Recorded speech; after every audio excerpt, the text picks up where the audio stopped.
If I sound just as bad as the previous video, that's because I recorded this one just after it. Aren't we good with the production? Yeah, it's like we're a real YouTube channel now.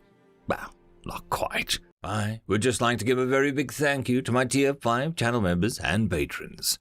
Bob the Dragon, Data Magnet, Cat Crab Lobster, Duck Machine, Try Again 95, Estrella the Dreamer, Mesic, Fudic Joel, German Chemist, and Casper Arnholtz.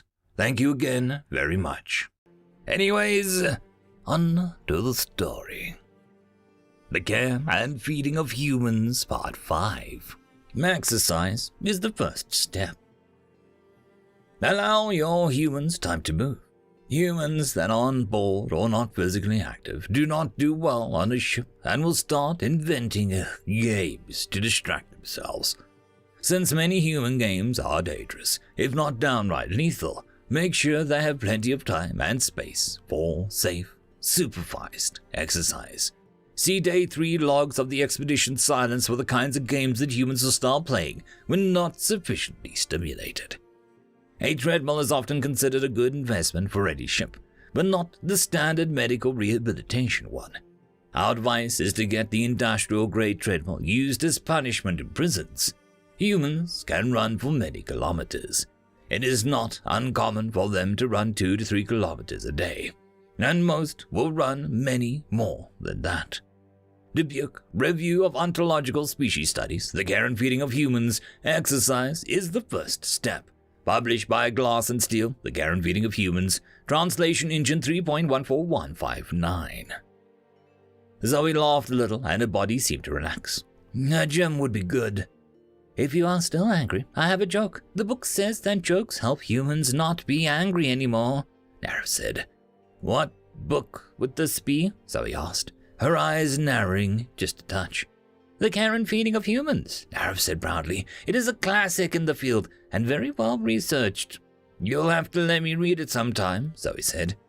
Nate said, wait, I want to hear the joke. Are you angry, Nate? Narif asked. No, but a good joke is always welcome, Nate said. Narif stood straight as though he was about to lecture an audience. A domestic hen today walks into a bar. A what? Alan asked. She means a duck, Zoe said as an aside. Narif corrected herself. A duck walks into a bar and asks for 10 beers. He drinks one after the other and then starts to leave the bar. The bartender, Alan interrupted. The bartender says, Oi, duck, you have to pay for those beers. The duck turns to him and says, Narif paused for the punchline. Put it on my tab. Narif smiled and paused, waiting for the reaction. First, Nate started to chuckle. Then Zoe started to laugh. Then Alan started laughing so hard that Narif feared he was in danger of injuring himself. Pretty soon the 3 humans were laughing and leaning against each other, wiping tears out of their eyes. Why are you crying? Was it that funny? Not funny, Alan said between bursts of laughter. It was perfect because I'd cried is a compliment. Wow, Narif observed the weakened state of the humans, still chuckling while Nate kept repeating, but humor really is the best weapon. Once the 3 humans seemed capable of walking again, Narif asked, Do you still want to see the gym? Yes, Nate said. We gotta keep our human muscles good and strong. Zoe rolled her eyes, but smiled, and Narif touched her bracelet and said, The gym, and started following the blue light. Zoe at her side. Zoe paused and turned to look at Alan and Nate. Come on, guys, follow the will-o-wisp. Narif frowned just a little. Why do humans call it that? It's just a guide. Nate jumped in. A will-o-wisp is a ghost light. It actually has a bunch of names and different spellings, but basically, it lures people that are lost into dangerous situations, usually quicksand. Narif shot a quick look at Zoe. Zoe didn't seem to disagree with what Nate was saying, but Narif couldn't believe what she'd heard. I'm sorry, ghost light? And what is quicksand? Nate spoke again before Alan and Zoe could contradict him. Quicksand is an amazing non-Newtonian fluid. It's a solid until you touch it. Once you step in it, it becomes a liquid and will suck you in and drown you. The harder you try and swim, the faster you sink in. Lemniids are excellent swimmers, Narif said, spreading her fingers wide to show the webbing between her fingers. We don't drown. We certainly don't drown in sand. Nate likes a good spin on a good tale, Alan said. I do not, Nate interrupted. But in this case, Alan said, while pointedly looking at Nate, he happens to be sort of correct. Being a good swimmer might work against you. Best to hold still and let us rescue you. While the humans had been telling scary stories designed to scare nymphs, the four of them had been walking and following the blue light. It led them to a door that opened as they approached. Nara stepped through, but Zoe, Nate, and Alan stopped in the doorway. Wow, Zoe said. Nara smiled. Do you like it? We tried to get every physical activity we could. We have a machine where you can run and not go anywhere.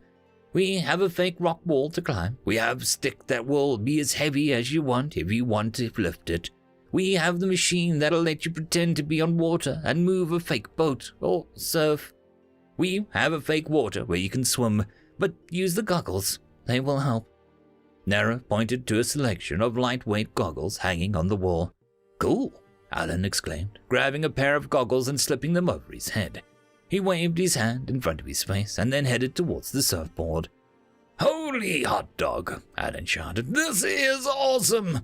He waggled back and forth on the board, moving forward and back, trying to find a sweet spot on the mechanical board with no waves. The goggles make it look like I'm surfing in Hawaii. Nate grabbed the next set of goggles and headed towards the rock wall. Whoa, he said, in a much more awed tone than Alan. El Capitan! As he stared up at the wall, the texture of the rocks changed and he continued to climb the wall and seemed to roll, like a vertical treadmill, so that he never climbed higher than 3 feet off the ground. They aren't very many goggles, Zoe motioned as she grabbed a pair from the wall as well. Nara shrugged. Probably you are the only people that'll be using the gym. My book says that you need a lot of outlets for energy, but most people don't enjoy doing work for no reason. Well, Nate said, hanging from the wall, we kind of have to. As humans, our muscles require a lot of stimulation in order to help keep our bones strong, especially in lower gravity that you favor. Plus, exercise helps keep our acid in our bodies where it belongs, instead of spitting out at night. Nara looked at Nate, horrified. Your acid spills out at night? Alan, still trying to master the surfboard, said, Hardly ever. Zoe rolled her eyes again. You guys make it sound like we're just giant bags of acid, waiting to leak out on someone. Oh, we are kinda, Alan pointed out. Zoe turned to Nara. We do have acid in us, but it's to help break down food into something our bodies can use. We're omnivores, so our digestive juices have to be able to handle all kinds of foods. Not just food, Nate said as he climbed up another ledge. Humans can eat metal, stones, glass, an airplane. Nara's eyes grew round and worried. We don't have any of those items on the menu. Good, Zoe said firmly, giving Nate a look. He was totally oblivious to her anger since he was wearing goggles to climb El Capitan and was facing away from her. His fingers slipped anyway, and he dangled by one arm until he was able to get another purchase with his hands. We really don't eat that stuff for food. Only some humans do it, and it's called pica. If you meet a human that brags about eating rocks or metal, back away slowly. Come on, Zoe, Nate said. He pulled himself up into another ledge. You're taking all the fun out of being human. End of chapter. And that, my friends, concludes this video. I hope that you enjoyed.